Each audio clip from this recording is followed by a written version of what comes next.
والذین آمنوا وعملوا الصالحات صدق اللہ مولانا العظیم۔ اوپر کافروں کا ذکر تھا۔ قرآن کریم کا یہ مزاج ہے، کافروں کے ذکر کے بعد ایمان والوں کا ذکر عموماً کرتے ہیں۔ والذین آمنوا، وہ لوگ جو ایمان لے آئے۔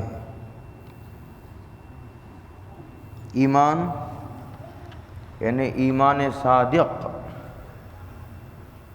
کیا لے آئے؟ بظاہر ایمان نہیں، یہاں بظاہر ایمان مراد نہیں۔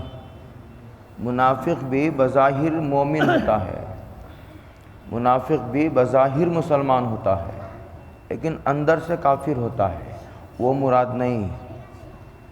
یہاں جو ایمان کہا گیا وہ لوگ جو ایمان لے آئے، انہیں خالص ایمان،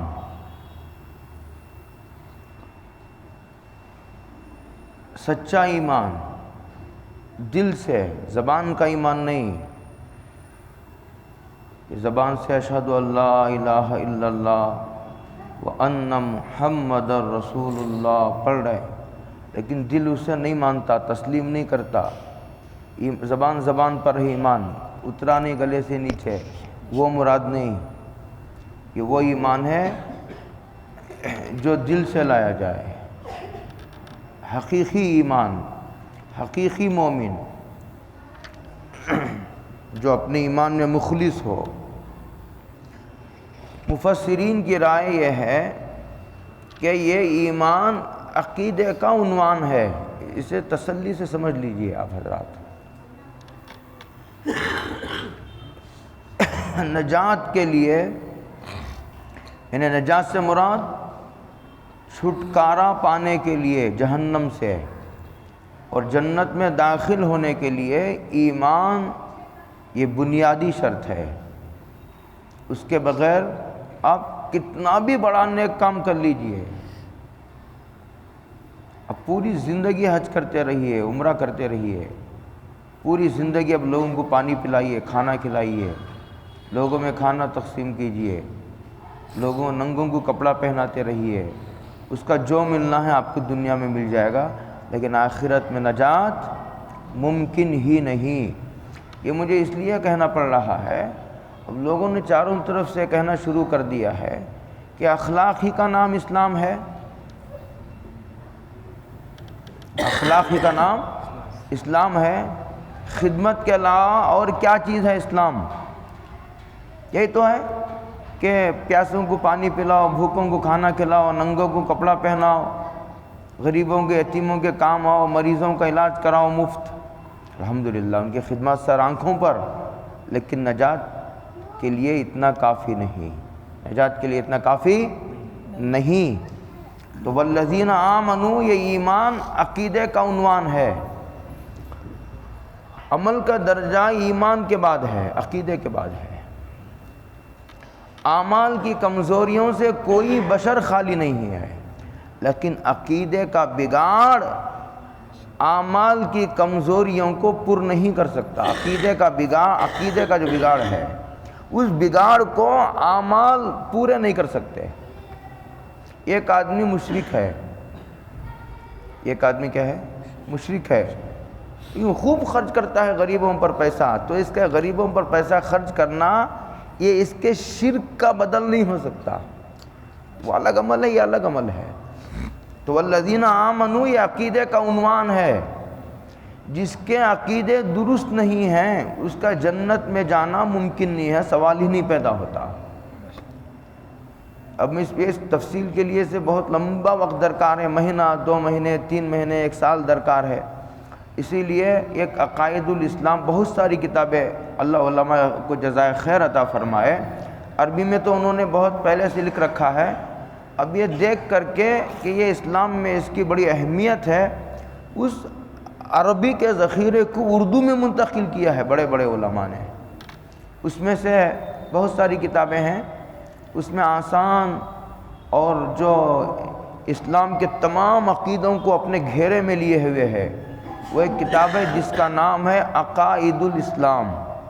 یہ کتاب لکھی ہے حضرت مولانا ادریس صاحب کاندھلوی رحمۃ اللہ علیہ، بہت بڑے محقق عالم تھے، ان کی تفسیر بھی ہے یہ اردو میں ہے، اسے لے کر اب گھروں میں اس کے روزانہ تھوڑی تھوڑی پڑھ کے اسے ختم کرنا چاہیے تاکہ ہمارے عقیدے درست ہوں، اور اپنے عقائد کو اس کتاب پر پیش کرنا چاہیے کہ ہمارے عقیدے اس کتاب میں لکھے ہوئے عقیدوں کے مطابق ہیں یا نہیں ہیں، اگر ہیں اللہ کا شکر بجا لائے، اگر کہیں بگاڑ ہے اسے درست کر لیا جائے۔ یہ والذین آمنوا کی مکمل تفسیر ہے۔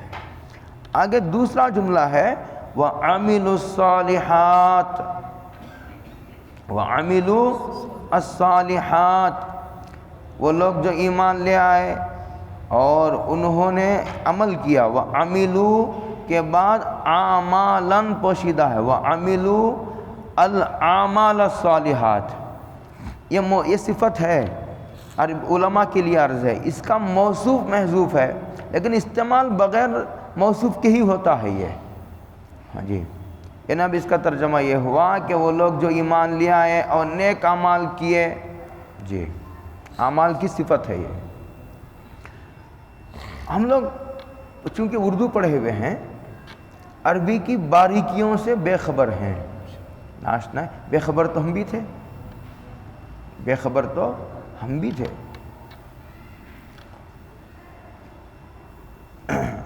عمل صالح کسے کہتے ہیں، اسے تسلی سے سمجھ لیجئے گا۔ عمل کسی بھی عمل کے عمل صالح بننے کے لیے 3 شرطیں درکار ہیں۔ ایک، اس کا ثبوت کتاب و سنت سے ہو، ایک چیز کتاب و سنت سے ثابت نہیں ہے تو اس سے وہ چیزیں نکل گئی جسے ہم بدعات کہتے ہیں۔ کیا کہتے ہیں؟ بدعات کہتے ہیں۔ ابن ماجہ کی روایت ہے، حضرت رسول اللہ صلی اللہ علیہ وسلم نے ارشاد فرمایا لا يقبل اللہ لصاحب بدعۃ صلاۃ ولا زکاۃ ولا صوما ولا فرضا ولا عدلا ولا جہادا ولا صدقتا۔ فرمایا کہ جو آدمی بدعتی ہوتا ہے، یعنی ایسی چیز کر رہا جو اسلام میں اس کا کوئی ثبوت نہیں ہے، اپنے گھر کی چیز کر رہا ہے اور اس نے مذہب کا نام دے دیا ہے، تو کہتے ابن ماجہ کی روایت ہے، سیاہ ستہ کی 6 کتابیں ہیں، سیاہ ستہ 6 حدیث کی صحیح ترین کتابیں ہیں، اس میں کتاب ابن ماجہ بھی ہے، اس میں روایت موجود ہے۔ کہتے ہیں جو بدعتی ہوتا ہے اللہ اس کے نماز کو بھی نہیں قبول کرتے، اس کے روزے کو بھی نہیں، اس کی زکوٰۃ بھی نہیں، حج نہیں، عمرہ نہیں، جہاد نہیں، صدقہ نہیں، کچھ نہیں، وہ اسلام سے ایسا نکل جاتا ہے جیسے مسکے سے بال نکل جاتا ہے، اتنی آسانی سے نکل جاتا ہے، اس لیے کہ بالکل سرحد پر کھڑا ہے۔ اللہ ہم سب کی حفاظت فرمائے، سب کی اللہ حفاظت کرے۔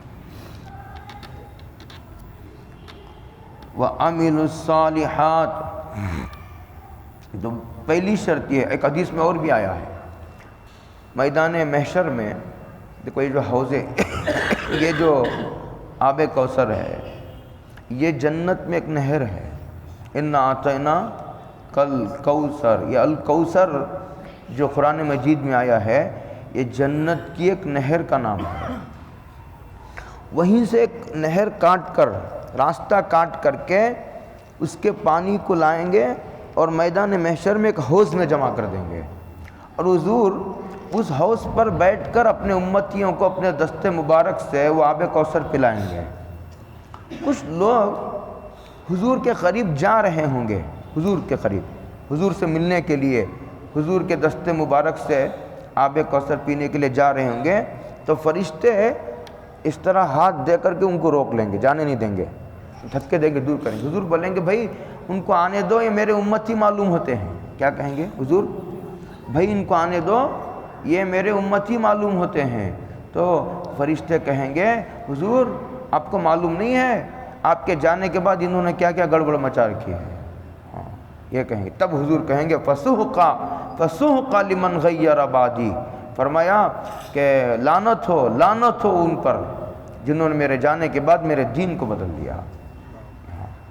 یہ بھی صحیح ترین قابل استدلال روایت ہے۔ تو سب سے پہلی شرط سید التابعین حسن بصری، یہ تابعی ہیں، یہ ان کے تابعی ہونے پر اتفاق ہے محدثین کا۔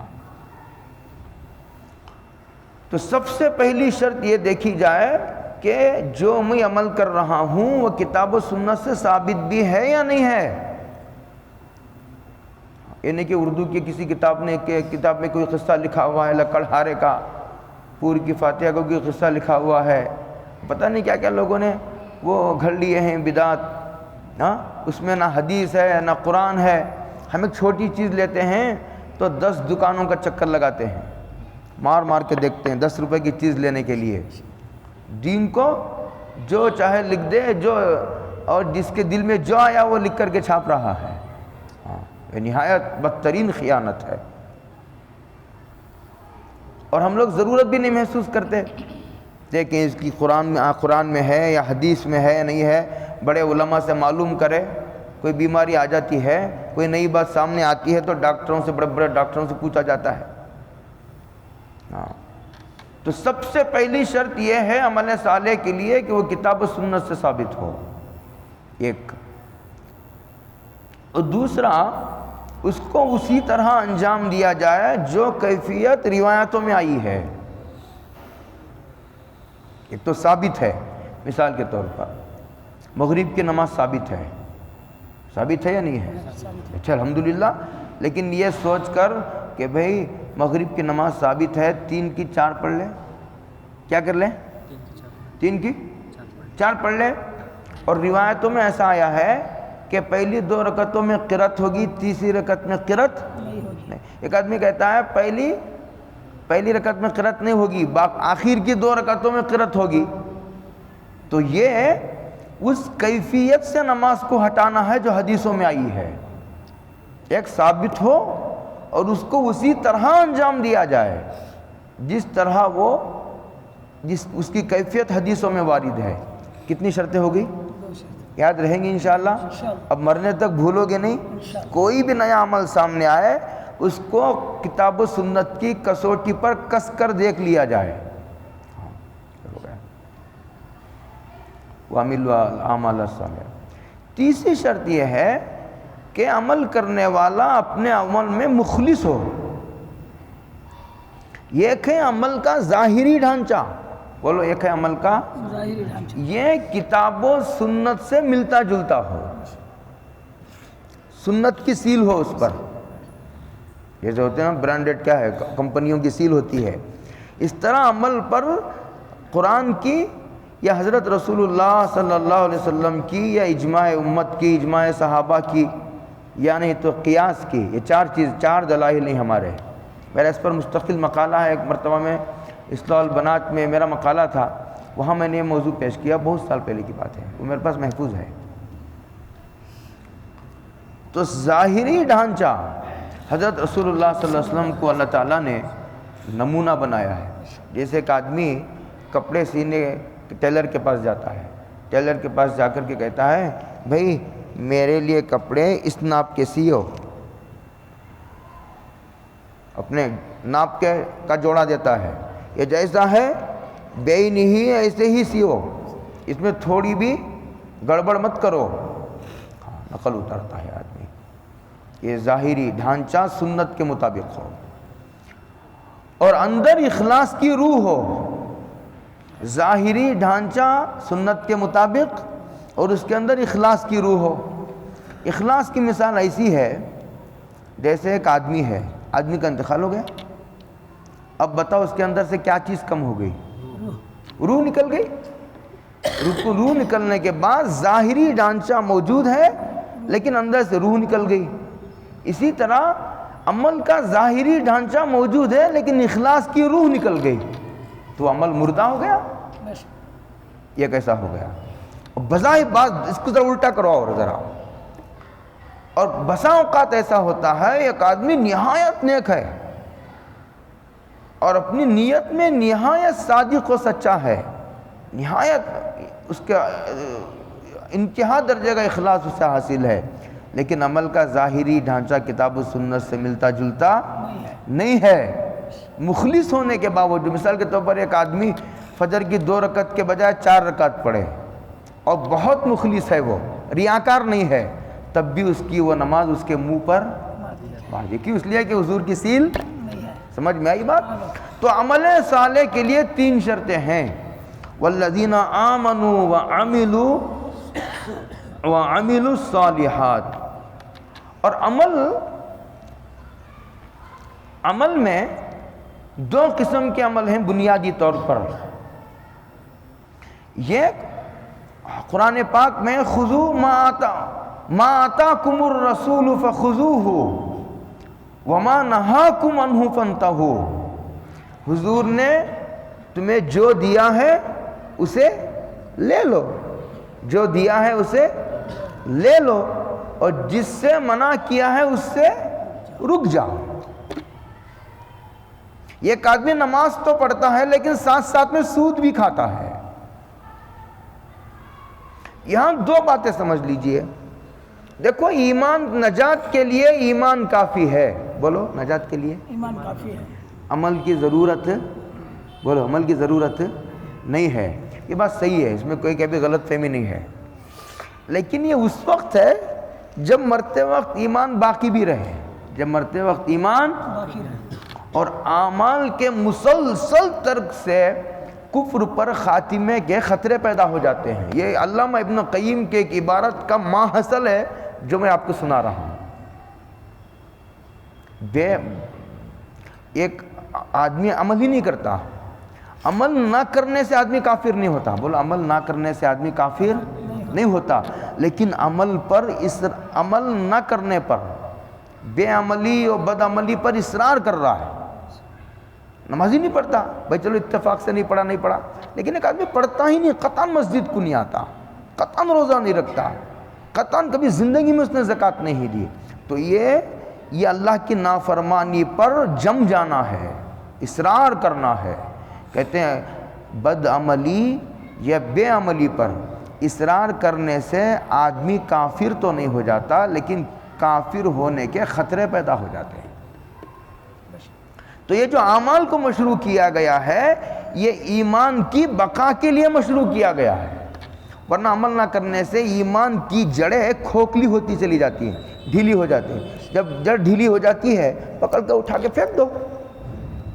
جتنا عمل کرو گے، جتنی عمل کی پابندی کرو گے، ایمان کی جڑ اتنی زیادہ مضبوط ہوگی، اتنی گہری ہوگی۔ گویا آپ نے ایک عمل کیا، گویا آپ نے جڑ کو پانی پہنچا دیا، ایک عمل کیا پانی پہنچا دیا، ایک عمل کیا، جتنا پانی پہنچاؤ گے جڑ مضبوط ہوگی۔ آپ نے پیپل کے درخت کو دیکھا ہے؟ شہر میں بہت کم ہیں پیپل کے درخت، میں تو اب تک دیکھا نہیں ہے، کہاں ہے؟ ہمارے شہر میں بہت بڑا گاؤں میں، پورے گاؤں کو اپنے گھیرے میں لے لیتی ہیں اس کی جڑیں۔ ایسا آدمی اعمال کا اہتمام کرتا ہے، اس کی جڑیں پھیرتے پھیرتے پھیرتے اتنی مضبوط ہو جاتی، اتنی پکڑ ہو جاتی، گرفت ہو جاتی ہے، اتنی آسانی سے ایمان نہیں نکلتا۔ 2 باتیں سمجھ میں آ گئی؟ وَعَمِلُوا، ہاں ایک بات ہے۔ تو جنت میں اول وہلے میں ایک تو یہ ہے حساب کتاب ہوگا۔ گناہ کبیرہ کو اللہ نے اگر چاہا تو معاف کر دے گا، اگر نہ چاہا تو کہے گا بھئی اس کو جہنم میں لے جاؤ، یہ گناہ کبیرہ کی ظلمتیں ختم ہونے کے بعد جنت میں بھیج دو، اس لیے کہ ایمان ہے۔ ایک تو یہ ہے، لیکن گیا حساب کتاب ہو گیا، ماشاءاللہ سارا معاملہ کلیئر ہے، اس کو بھائی سیدھا جنت میں لے جاؤ، جہنم میں ایک لمحے کے لیے بھی نہیں بھیجیں گے۔ تو مرنے کے بعد، حساب و کتاب کے بعد ڈائریکٹ جنت میں جانے کے لیے اعمال کا اہتمام ضروری ہے۔ عمل نہ کرنے والا بھی جائے گا، لیکن ان تمام تفصیلات کے ساتھ جو میں نے عرض کیا ہے، وَعَمِلُوا الصَّالِحَاتِ۔ اب سمجھ میں آ گیا نہیں آیا؟ سَنُدْخِلُهُمْ، اب دیکھیے ترجمہ آپ سمجھ میں آئے گا۔ اچھا ایک بات اور سن لیجئے، تو عمل، ایک عمل ہوتا ہے دل کا، جن کو پیچھے آیا عمل، جن کو عقائد کہا جاتا ہے، اور کچھ بدنی اعمال ہیں۔ اور کچھ اعمال کا تعلق مال سے ہے جن کو مالی عبادات کہا جاتا ہے، زکوٰۃ و صدقات وغیرہ وغیرہ۔ کچھ اعمال وہ ہیں جن کا تعلق حقوق اللہ سے ہے، کچھ وہ اعمال جن کا تعلق حقوق العباد سے ہے۔ عاملو حقوق العباد ہیں۔ ایک آدمی نماز تو پڑھتا ہے لیکن بہن کی زمین دبا رکھی ہے، میراث میں حصہ ہی نہیں دیا بہن کو، کیا حصہ دیں؟ ہم نے پالا پوسا شادی کر کے دے دیا بھی، اور کیا حصہ دیں؟ بہن کا حصہ دبا دیا، ڈرا دھمکا کے روب داری سے کام لیا اور دیا ہی نہیں حصہ۔ اور ماشاءاللہ تہجد گزار ہے الحمدللہ۔ یہ ہے ماں باپ کی نگرانی نہیں، ان کے حقوق نہیں ادا کرتا، رشتہ داروں کے حقوق نہیں ادا کرتا۔ تو بہرحال کچھ حقوق اللہ، کچھ حقوق العباد ہیں، کچھ بدنی عبادات ہیں، کچھ مالی عبادات ہیں، کچھ انفرادی عبادات آدمی پر واجب ہیں، کچھ اجتماعی عبادتیں بھی آدمی پر واجب ہیں، کچھ ظاہری عبادتیں ہیں، کچھ دل کی عبادتیں ہیں۔ ایک آدمی نماز روزے کا خوب پابند ہے لیکن اندر حسد کی آگ میں جل رہا ہے، اندر کینہ ہے۔ اب سمجھے میری بات؟ دل سڑا ہوا ہے، صبر نہیں، شکایت، اللہ کے فیصلوں پر راضی نہیں، اللہ کے فیصلوں پر راضی نہیں ہے، اعتراض ہے اللہ کے فیصلوں پر۔ ارے بچہ لینے کے لیے میرا نوجوان بچہ ہی تھا، مرنے کی دعا کر رہے ہیں، بوڑھے بوڑھے بستر پر صاحب فراش ہیں، سالوں سے جو ہے وہ پڑے ہوئے ہیں ہاسپٹلس میں، اللہ لینے کے لیے میرا نوجوان بچہ ہی ملا تھا اللہ کو، یہ اللہ کے فیصلوں پر اعتراض ہے۔ یہ سارا ان گندگیوں سے دل بھرا ہوا ہے، یہ دل سے تعلق رکھنے والے یہ باطنی اعمال ہیں۔ صبر نہیں، شکر نہیں، دنیا کی اکثریت ناشکری کی لعنتوں میں گرفتار ہے۔ تو وہ عملو ان تمام جو ہے اعمال کے شعبوں کو اپنے احاطے میں لیے ہوئے ہیں۔ سمجھ میں آیا؟ اب سنیے ترجمہ، مزہ آئے گا۔ وہ لوگ جو ایمان لے آئے اور انہوں نے نیک اعمال کیے، ہم کیا کریں گے؟ سندخلہم جنات تجری، تو ہم ان کو داخل کریں گے، یہ اللہ کا وعدہ ہے، داخل کریں گے، یہ اللہ کہہ رہے ہیں۔ جب اللہ نے کہا، اللہ جھوٹ تو نہیں بولتے؟ یا کیا خیال ہے؟ کبھی کبھی جھوٹ بولتے ہیں؟ اللہ کبھی جھوٹ نہیں بولتے، اللہ وعدے کے خلاف ان اللہ لا یخلف المیعاد۔ داخل کریں گے ہم ان کو جنات تجری، ان قریب داخل کریں گے۔ آخرت کے مقابلے میں دنیا کی پوری زندگی بہت مختصر ہے۔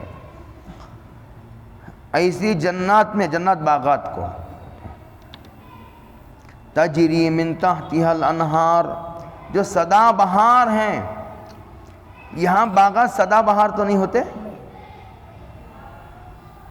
فصل آتی ہے، اس کی فصل آتی ہے۔ یہ تجری من تحتها الانہار، یہ جنات ان کی صفت ہے جو سدا بہار کے معنی میں ہے۔ آم کی ایک فصل ہوتی ہے، 12 مہینے تو آم نہیں ملتا، یا آپ کے یہاں 12 مہینے ملتا ہے؟ اور سپاری والے جو سپاری کے باغ ہیں ان کو پوچھئے جا کر، 12 مہینے تو سپاری نہیں آتی، سال میں ایک بار آتی ہے سپاری۔ گیہوں سال میں 1 یا 2 مرتبہ آتے ہیں، گنا 1 یا 2 مرتبہ آتا ہے۔ عمر ہے، بعضوں کی، بعض فصلوں کی عمر 3 ماہ ہوتی ہے، بعضوں کی 6 ماہ، بعضوں کی 1 ماہ، بعضوں کی 1 سال ہوتی ہے۔ یہ سدا بہار باغ ہیں۔ آم کا باغ ہے تو ہمیشہ 24 گھنٹے اور سال بھر آپ کو آم ملیں گے۔ انگور کا باغ ہے، انار کا باغ ہے تو سال بھر انار ملیں گے۔ جنت میں ایسا ایک دن بھی نہیں ہوگا کہ بھی آج آم ختم ہو گئے، آندھی چلی تھی سارے آم گر گئے، ایسا نہیں۔ جنات تجری من تحتها الانہار، آگے فرماتے ہیں خالدین فیہا ابدا، یہ ومن و مثالیہ سے حال ہی ہے۔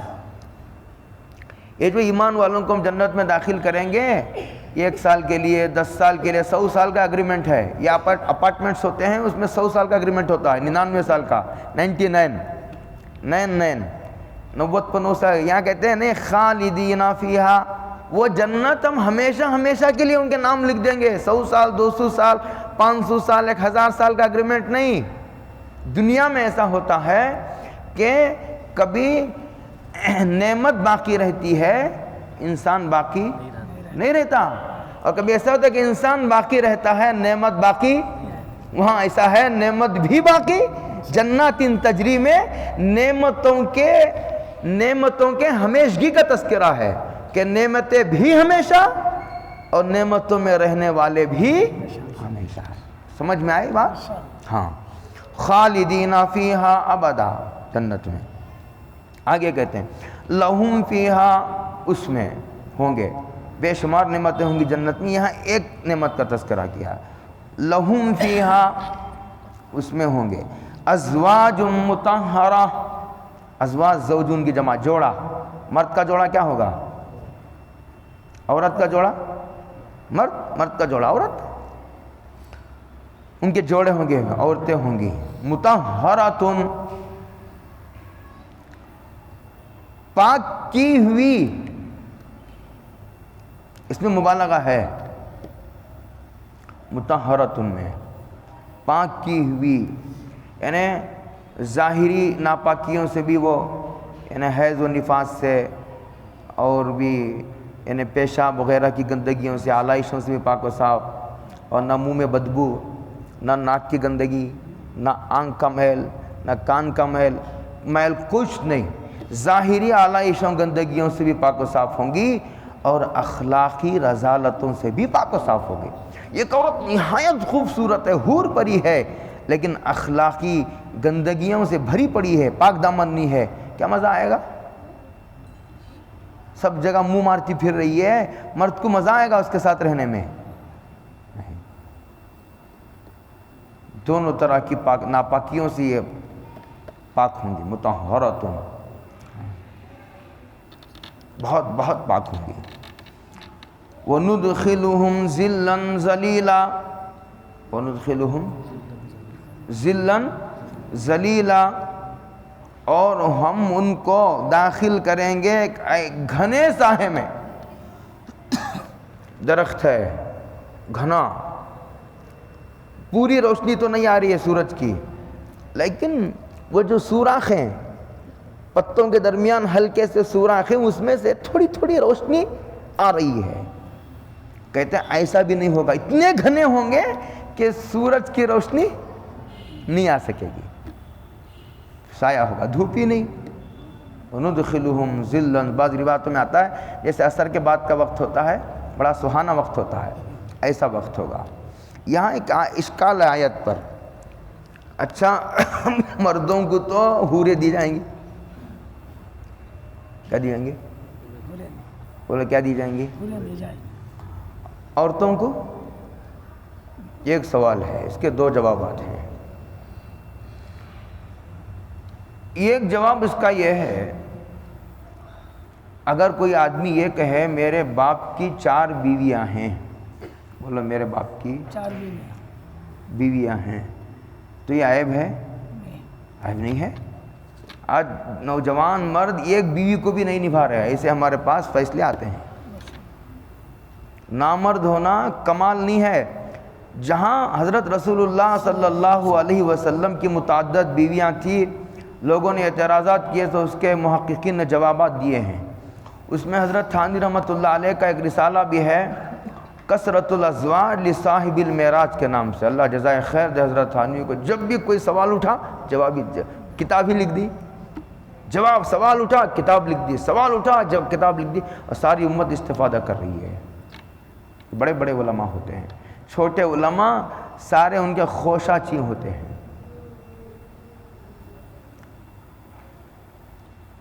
اس میں سے ایک جواب یہ بھی دیا ہے بعضوں نے کہ 11 بیویاں کرنا تو خوبی کی بات ہے. اگر اس کے بجائے یہ کہا جاتا کہ ہمارا نبی نامرد ہے، اللہ نعوذ باللہ من ذالک بولتے ہوئے بدن کانپ جاتا ہے کہ کیا کرے، باولوں کو سمجھانے کے لیے کہنا پڑتا ہے. لکھا ہے حضرت رسول اللہ صلی اللہ علیہ وسلم کو دنیا کے 4000 مردوں کے برابر طاقت تھی. تو 4000 مردوں کی طاقت اور 11 بیویوں کو جوڑ کر دیکھیے، کوئی جوڑ ہے؟ یہ عائش ہے؟ یہ اعلیٰ درجے کی جفا کشی ہے، یہ زہد ہے.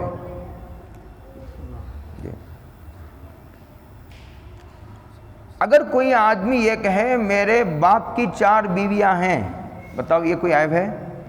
نہیں. اس کے بجائے اگر کوئی شریف آدمی یہ کہے، بھولا بھالا آدمی، میری ماں کے 4 مرد ہیں کوئی غیرت مند، کوئی باغیرت بیٹا اسے سننے برداشت کرے گا؟ اسے کرے گا؟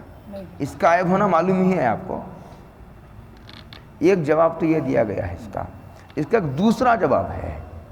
دوسرا جواب یہ ہے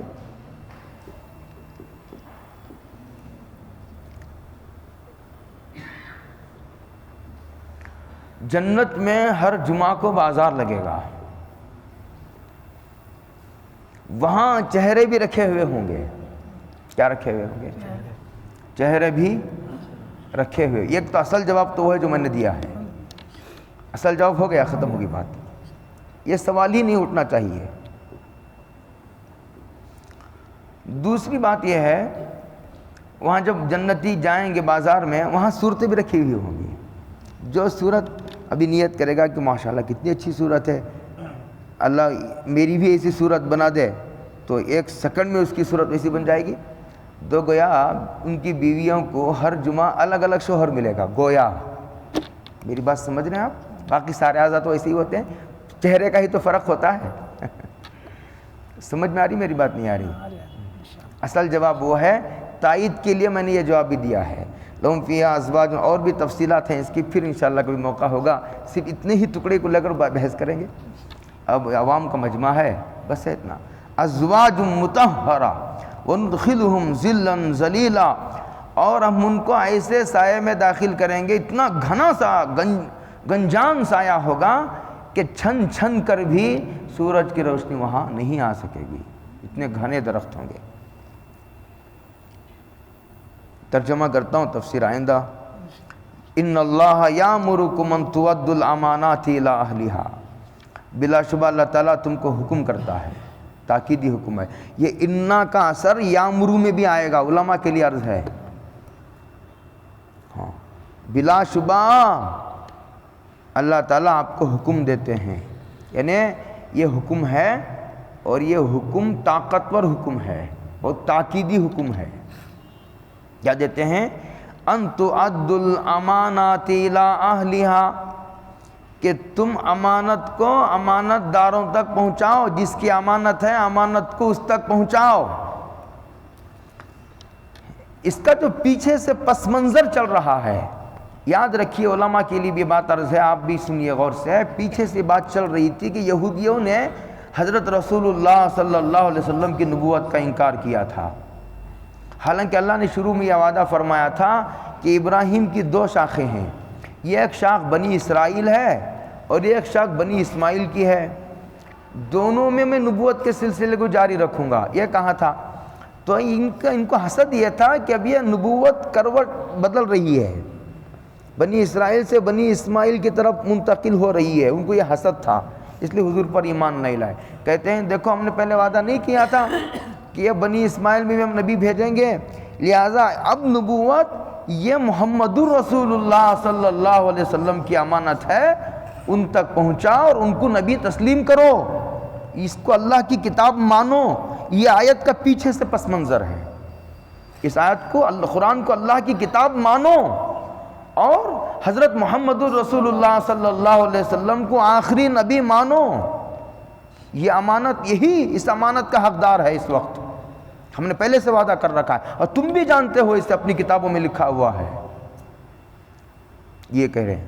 تو یہ اس کا اصل پیچھے سے جوڑ یہی ہے، آیت کی یہی مراد ہے، لیکن بعضوں نے اس کو اور پھیلایا ہے۔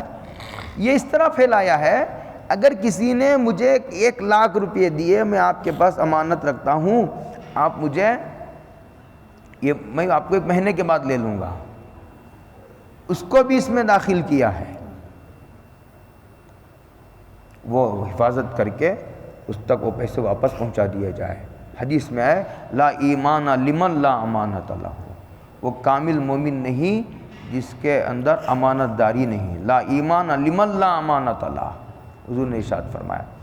تیسرا فرماتے ہیں کہ یہ ایک عہدہ ہے، ایک کیا ہے؟ عہدہ ہے، ایک ذمہ داری ہے، ایک منصب ہے۔ مثال کے طور پر ایک مدرسے کا کسی کو محتمم بنانا ہے تو اس کے لیے قابلیت کی ضرورت ہے، یا کسی جو ہے وہ آٹو چلانے والے کو جا کر کے دارالعلوم دیوبند کا محتمم بنا دو گے، اس کے اندر قابلیت، صلاحیت، بصیرت، فراست، علم، عمل، تقوی، خشیت، امانت داری اور اس عہدے کی باریکیاں، وہ ساری چیزوں کا جو ماہر باکمال ہو ایسوں کو بنایا جاتا ہے۔ یہ ایک آدمی ایسا موجود ہے، یہ ایک آدمی نااہل ہے، اس کو بنا دیا لے جا کر کے محتمم، تنظیم کا ذمہ دار بنا دیا، نااہل کو بنا دیا۔ کہتے ہیں نہیں، جو اہل ہے اس کو وہ عہدہ دو۔